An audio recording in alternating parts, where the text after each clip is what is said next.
Welcome to my channel. আপনারা দেখছেন green kitchen. আজকে রেসিপি হচ্ছে ডিম মশলা, ডিম কারি, ডিমের তেল ঝাল, যেটাই বলুন না কেন রান্নাটা হবে কিন্তু অসাধারণ। আর ডিমের এই মজাদার রান্নাটা কিভাবে করছি জানতে হলে দেখতে থাকুন। প্রথমে চুলা একটা ফ্রাই প্যান বসিয়ে দিলাম, তারপর দিয়ে দিচ্ছি প্রয়োজন মতো রান্নার সাদা তেল। তেল ভালোভাবে গরম করে নিব। তেল ভালোভাবে গরম না হলে ডিম উল্টানো যাবে না, ভেঙে যাবে। তেল গরম হয়ে গেছে, এখন একে একে ডিম ভেঙে দিয়ে দিব। চেষ্টা করব ডিমের কুসুমটা যাতে ভেঙে না যায়, আর যদি ভেঙেই যায় তাহলে তো আর করার কিচ্ছু নেই। তবে ডিমের কুসুমটা আস্ত থাকলে দেখতে সুন্দর লাগবে।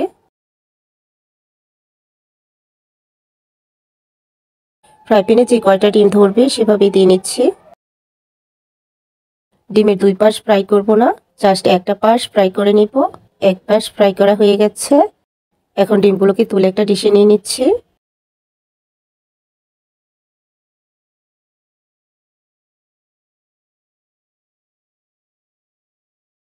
আমি আরেকটা ডিম ভেজে নিব, কারণ আমার 4টা ডিম লাগবে। তারপর ফ্রাই প্যানে একই তেলের মধ্যে আরেকটা ডিম দিয়ে দিচ্ছি। আমি আমার প্রয়োজন মতো ডিম নিচ্ছি, আপনারা আপনাদের প্রয়োজন মতো নিতে পারেন।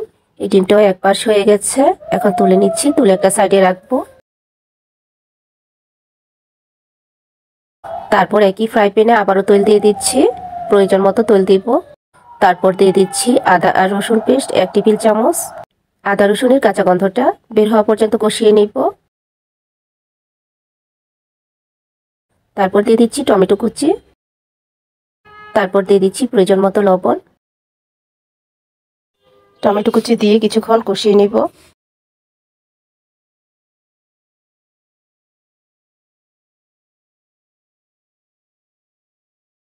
টমেটো কুচি একটু নরম হয়ে এলে দিয়ে দিচ্ছি পেঁয়াজ বাটা 2 টেবিল চামচ মতো।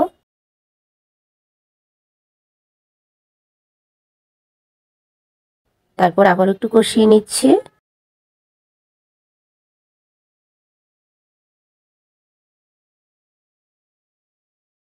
এখন দিয়ে দিব মরিচ গুঁড়া, হলুদ গুঁড়া, ধনে গুঁড়া 1/2 টেবিল চামচ করে।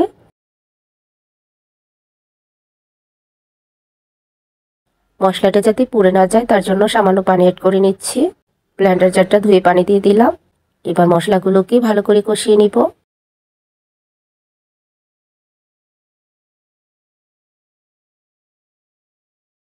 মশলায় তেল ছেড়ে দেওয়া পর্যন্ত কষিয়ে নিতে হবে।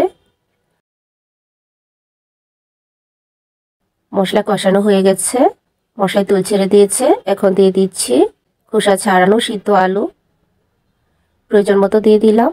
এবার আলু দিয়ে মশলাটাকে আবারও ভালো করে কষিয়ে নিব। মশলা যত ভালোভাবে কষানো হবে তরকারির টেস্ট ততটাই ভালো আসবে।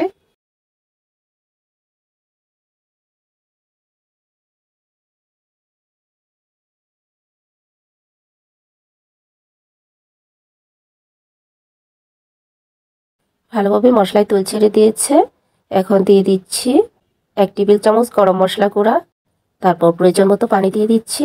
আর এই গরম মশলাটা এটা হচ্ছে আমার হোমমেড গরম মশলা, এটা আমি বাসায় তৈরি করেছি। এই গরম মশলায় জিরা, তেজপাতা থেকে শুরু করে সব রকমের গরম মশলা দিয়ে তারপরে গুঁড়া করে রেখেছি। ঝোল ফুটে ওঠা পর্যন্ত রান্না করব। তরকারির ঝোলটা ফুটে উঠেছে, এখন ভেজে রাখা ডিমগুলো দিয়ে দিব।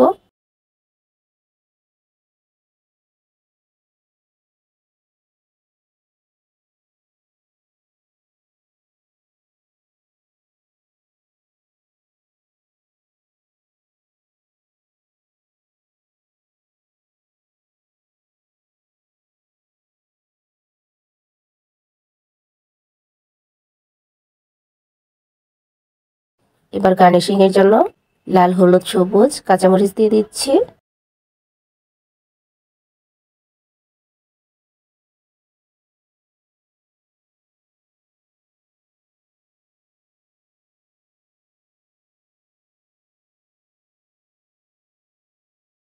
তারপর ফ্রাই প্যানের হাতলটা ধরে একটু নাড়িয়ে দিচ্ছি, খুব বেশি নাড়ানাড়ি করা যাবে না। আর লবণটা চেক করে তুলতে হবে। আমি লবণটা চেক করেছি, ঠিকঠাক আছে। 1/2 টেবিল চামচ লবণ দিয়ে হয়ে গেছে রান্নাটা। তরকারিতে তেল ছেড়ে দিয়েছে, রান্নাটা অলমোস্ট হয়ে গেছে। এখন চুলা অফ করে তুলে নিব। সিম্পল মশলা দিয়ে খুব সহজেই হয়ে গেল এই মজাদার রান্নাটি। আপনারা বাসায় একবার হলেও ট্রাই করবেন। আর খেতে কেমন হয়েছে জানাতে ভুলবেন না। সাদা ভাত, পোলাও, নান, পরোটা যে কোনো কিছুর সাথেই ডিমের এই কারিটা সার্ভ করতে পারবেন। আমি সাদা ভাতের সাথে সার্ভ করে নিচ্ছি।